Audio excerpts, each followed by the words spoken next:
ali pa bom povabil naslednjega referenta in mi bomo pač potem zahodno mejo sprejeli, ko bomo že v kraljestvu Srbov, Hrvatov in Slovencev. In njegov referat, Slovenci in 1. december 18. Hvala lepa, spoštovani prisotni, ki še vztrajate.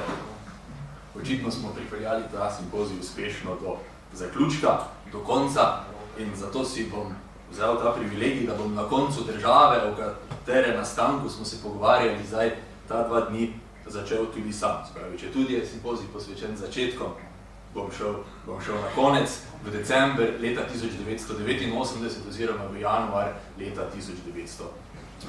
Se pravi, čas, ko je proces razpadanja SFRJ pridobival pravzaprav najvišje vrtljaje. Malo tudi zaradi tega, kar je uvodničar Peter Vodopivec rekel včeraj, da so vzporednice med prelomom leta 18 in poznimi 80 leti več kot samo vzporednice, po drugi strani pa tudi zaradi nečesa drugega. Takrat, v tem času, so namreč raziskovalci Centra za raziskovanje javnega mnenja na ljubljanski FDV ljudem zastavili zanimivo in na prvi pogled se zdi nenavadno vprašanje. Vprašanje se je glasilo: ali soglašate ali ne soglašate s predlogi, da bi 1. december, dan zedinjenja v Kraljevino Srbov, Hrvatov in Slovencev, leta 18 razglasili za državni praznik. Vprašanje o datumu začetka Jugoslavije je zastavljeno v času, ko je država bila tako rekoč na smrtni postelji, se meni zdi kot neka lepa literarna zaokrožitev neke dobe, ampak v ozadju je seveda bilo nekaj drugega. Najprej, kar zadeva same podatke, 74% ljudi je odgovorilo z odločnim ne, nekaj čez 7% jih je pritrdilo, relativno visokih 19% jih je ostalo neopredeljenih. Visok delež negativnih odgovorov v tem času je seveda pričakovan. Govorili smo o občutku neke nacionalne ogroženosti, po drugi strani občutku nacionalne euforije, to, kar sociologi imenujemo situacijski nacionalizem. To je tedaj bilo precej izrazito, to je znano. Istočasno, če si recimo pomagamo s podatki teh anket, so ljudje na vprašanje, ali je bilo normalno, da je marsikdo potočil solzo, ko so septembra leta 1989 ob sprejemanju ustavnih amandmajev v skupščini zaigrali za ulico, so v veliki večini odgovorili pritrdilno. Seveda, to je bilo povsem normalno potočiti solzo v takem trenutku. Zdaj, torej, rezultat raziskave je predvidljiv. Raziskovalno zanimivo seveda pri tem pa je dejstvo, da je takrat leta 90 kraljevina SHS z letom 1918 spet, čeprav komaj opazno, vstopala v javni prostor. Ta vstop je seveda bil takrat nasilen, povezan z znamenitim mitingom resnice, ki je bil napovedan ravno za 1. december leta 1989. Okoliščine tedanjega mitingaštva smo ne samo slovenski zgodovinarji, tudi drugi, po mojem, čisto dobro in vse stransko osvetlili. Seveda prevladuje ocena, da je šlo za poskus destabilizacije političnih razmer, za poskus rušenja slovenskega političnega vodstva. Do mitinga naposled ni prišlo, sredi akcije Sever in mitinga naposled ni bilo. Zdaj, samo dejstvo, da pa je bil za dan mitinga izbran dan zgodovinske resnice, kot so rekli, 1. december, je bilo sicer prisotno, ampak vendarle v tedanjih razpravah v razgretem vzdušju bolj v ozadju, ampak to seveda ni bilo nepomembno. Datum je v sebi nosil simboliko, ki je ni bilo mogoče spregledati. Recimo, organizatorji so sami poudarili, potem ko je slovenska SZDL miting ocenila kot nesprejemljiv, s temi besedami: zakaj vidi Socialistična zveza Slovenije v zgodovinskem 1. decembru, v datumu, s katerim je dobila svojo državnost, svobodo in napredek, politično provokacijo, je mogoče razumeti in upoštevati samo stališča pripadnosti propadli avstro-ogrski monarhiji in stališča komunistične internacionalne Jugoslavije, s tem pa se je slovenski narod danes v očeh vse demokratične Evrope postavil v zelo slabo luč. Omenjanje pripadnosti avstro-ogrski monarhiji si seveda zasluži na tem mestu poseben ekskurs, pa si ne bom vzel tega časa, ampak omenjali smo podobo Ječe narodov, ki se je v tem času že precej spremenila. Tudi si upam več delno, Peter, po tvoji zaslugi, po tem, ko ste pripeljali Srednjo Evropo in Kunderin esej Tragedija Srednje Evrope v ta intelektualni prostor, in Ječa narodov ni več bila tako črna in tako nedemokratična, kot se je zdelo recimo še v začetku 80-ih let. Zdaj torej, če se vrnemo nazaj v leto 90, od takega stališča, ki so ga predstavili organizatorji demonstracij, do sklepa, da je avnojska Jugoslavija preživeta forma in da je država odmirala, seveda ni daleč. Čas je bilo za nekaj novega, kar pa ne bi več temeljilo v 29. novembru 1943, ampak v 1. decembru. Se pravi, treba se je bilo vrniti ab initio, treba je bilo začeti ab ovo. Da me je šinilo, ab ovo ne smemo reči, lahko dvomno, ne. Niso se želeli vrniti, niso začeli izhajati iz jajca, ampak so začeli izhajati iz 1. decembra 1918. Torej, tedaj se je na obrobju nevarnega časa odvil kratek spopad med dvema Jugoslavijama, ampak tedaj je v Sloveniji seveda prevladovalo prepričanje, da prva Jugoslavija, to frazo so večkrat uporabili, ni uresničila upov Slovencev. Tudi predsednik slovenske skupščine takrat, ko je zavrnil te demonstracije, rekel, prva Jugoslavija ni uresničila upov Slovencev, razmišljanje o 1. decembru 18 kot nekem izhodišču je deplasirano. Se pravi, izhodišče jugoslovansko je lahko le avnojsko in od avnoja naprej lahko razmišljamo o nekih drugih različicah, o nekih korakih naprej. S prvo jugoslovansko državo se nima smisla ukvarjati, kakor se ni bilo smiselno tudi prej z njo ukvarjati. Kar je seveda res. Pred leti je kolega Jurij Perovšek napisal, to je po mojem zelo povedno, razpravo Mit in resničnost prve jugoslovanske države, v kateri je opravil eno zelo dobro rekapitulacijo odnosa in ravnanja in živetja, bivanja Slovencev z prvo Jugoslavijo oziroma v prvi Jugoslaviji. In tam je Jure v uvodu že opozoril, da je vrednotenje prve Jugoslavije še danes, tako kot nekoč v precejšnji meri pogojeno z njeno podobo, ki je bila skrojena v drugi jugoslovanski državi. Če tudi je torej druga jugoslovanska država, naslednica prve, državno-pravni vidiki seveda so povsem jasni, je bila za voljo tega, kar so ves čas ponavljali svojega meščanskega značaja, srbskega hegemonizma, nedemokratičnosti, zaradi tega, ker ni uspela rešiti socialnega vprašanja, ker ni uspela rešiti agrarnega vprašanja, ves čas prikazana zelo, zelo negativno ali še več, skoraj da pravzaprav ni bila prikazovana, ni bila predmet državna tvorba, o kateri bi se v javnosti dosti in široko opredeljevali. Zdaj, ta grand narrativ, če ga tako imenujemo, o prvi Jugoslaviji, ki se je izoblikoval v drugi Jugoslaviji, je stališča poudarjena legitimitete novega režima, seveda razumljiv, podobno je bilo po letu 18, ker zadeva Avstro-Ogrsko monarhijo, podobno je bilo tudi potem v 90-ih.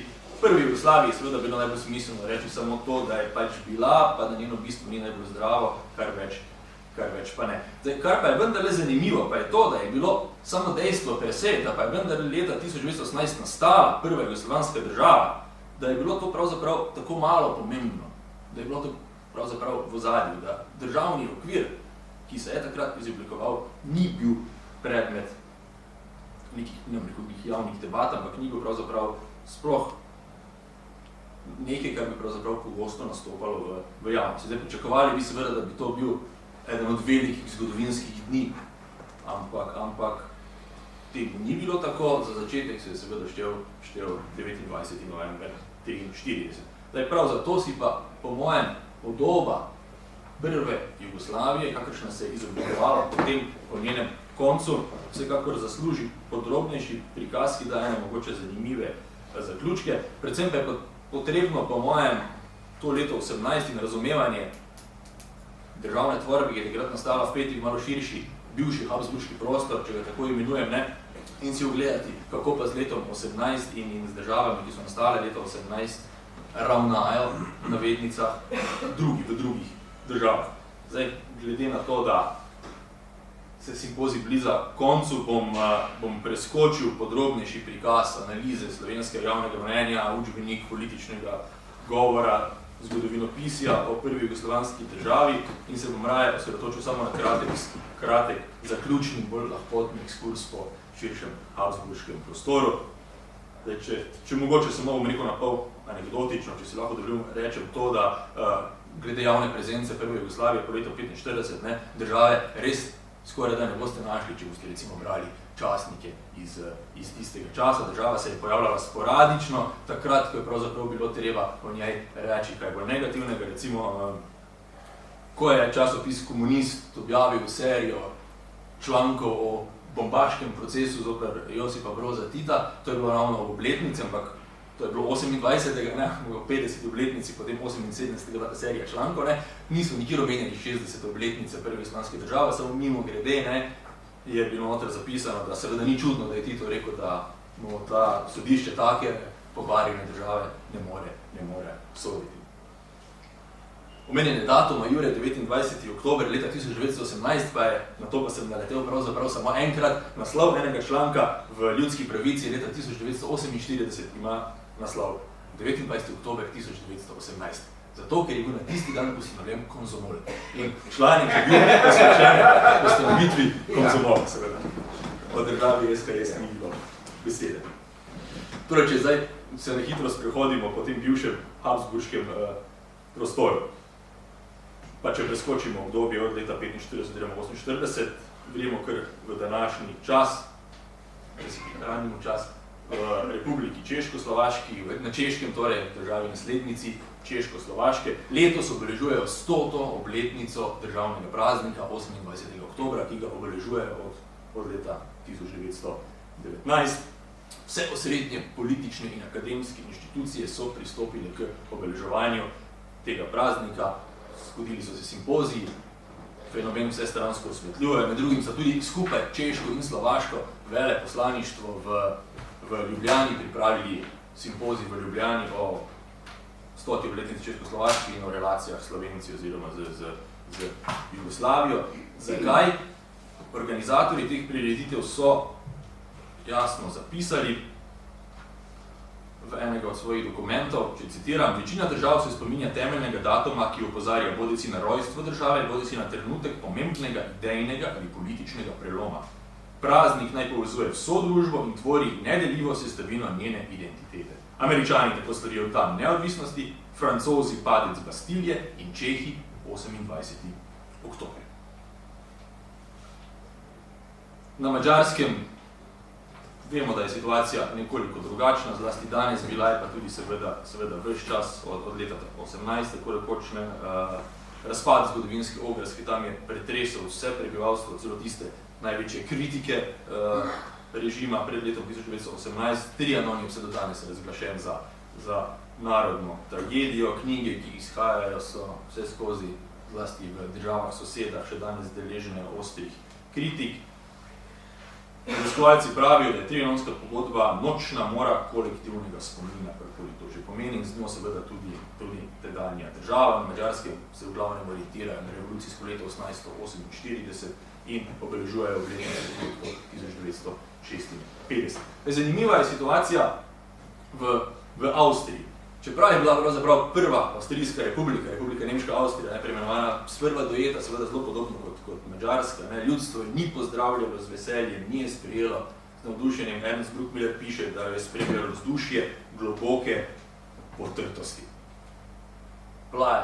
Nastala je v času, ko so nastale okrog nje skoraj same nacionalne države, oziroma države, ki so se razglašale za nacionalne države, ona sama pa se je razglasila za delno državo, neobstoječe skupne države vseh Nemcev, in pri tem so pravzaprav avstrijske elite vztrajale ves čas.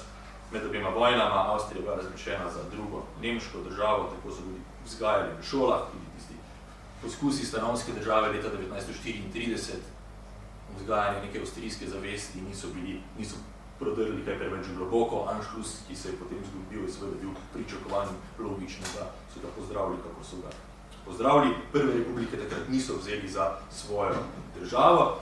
Da je pravo distanciranje, pravzaprav in sprejemanje države se je začelo šele po drugi svetovni vojni, pravzaprav šele v drugi polovici 50. let, ali profesor Franz Rosmann je prej rekel, celo v 60. letih je on prebiral Frankfurter Allgemeine Zeitung članke Sind die Österreicher eine Nation. In številni so takrat rekli, to pa ne. No, ampak vseeno od tedaj dalje, od leta 55 dalje, je temeljnih datumov, ki ga v Avstriji danes slavijo 26. oktober. To pravzaprav ni datum sprejeti oziroma potrditve avstrijske državne pogodbe, ampak sprejeti izjave o trajni neutralnosti Avstrije, in to je pravzaprav danes osrednji praznik, ampak vendarle štejejo še danes za začetek Avstrijske republike leto 1918 in tudi letos obeležujejo 100. obletnico svoje države. Če tudi je druga Avstrija pravzaprav samo v ustavnem smislu neka kopija prve Avstrijske republike. Izpustil bom tudi relacijo do Habsburške monarhije, ki je tam, ampak glede na to, da smo pri koncu, si bom dovolil pa ilustrirati relacijo med prvo in drugo republiko v 20 letih z enim političnim vicem, ki je v 20 letih krožil po Dunaju, ko gospod in gospa Vamperl vodita politični pogovor, v katerem gospa vpraša moža, kaj je pravzaprav to republika, in gospod je okareja, kako pa tega ne veš, to vendar vsak ve, potem pa mencajoče izdavi, ja, no, republika, to je, kako bi ti rekel, en monarhij-erzac, torej neki nadomestek za monarhijo. Če se ozremo po nekdanji Jugoslaviji, spet lahko zasledimo zelo različno, hkrati pa na nek način podobno sliko o prvi Jugoslaviji. Samo en podatek iz ankete bom hitro navedel iz Srbije. Tam so leta 2010 ljudi spraševali, kdaj pa je bila ta država najboljša. Tako je bilo zastavljeno vprašanje in 81% jih je odgovorilo, da je to bilo v času socializma, 6%, zanimivo, v 90-ih času, torej Zvezdne republike Jugoslavije, Srpsko-Črnogorske naveze, le 3% pa so rekli v času med obema vojnama. Na Hrvaškem je situacija še bolj drugačna, tam pravzaprav letos ne obeležujejo ničesar. Obeleževali smo to mi skupaj s hrvaškimi kolegi na nek način na pobudo slovenskega veleposlaništva v Ljubljani. Taj sklep, ki se iz povedanega kaže, je seveda sledeč. Prva Jugoslavija pravzaprav še zmeraj nikakor ni bilo, kar je od nje ostalo, kaže tudi raziskave javnega mnenja, je skupek nekega faktografskega kaosa, oblečenega še vedno neko temno črnino. Raziskovanje javnega mnenja z leta 1995, to je bila ena taka celovita raziskava odnosu Slovencev do preteklosti, je dala recimo zanimive odgovore, ljudje mislijo, takrat, leta 1995, so bili pripričani, da je bila najmočnejša slovenska politična stranka prvi Jugoslavije komunistična, za Antona Korošca v glavnem niso slišali.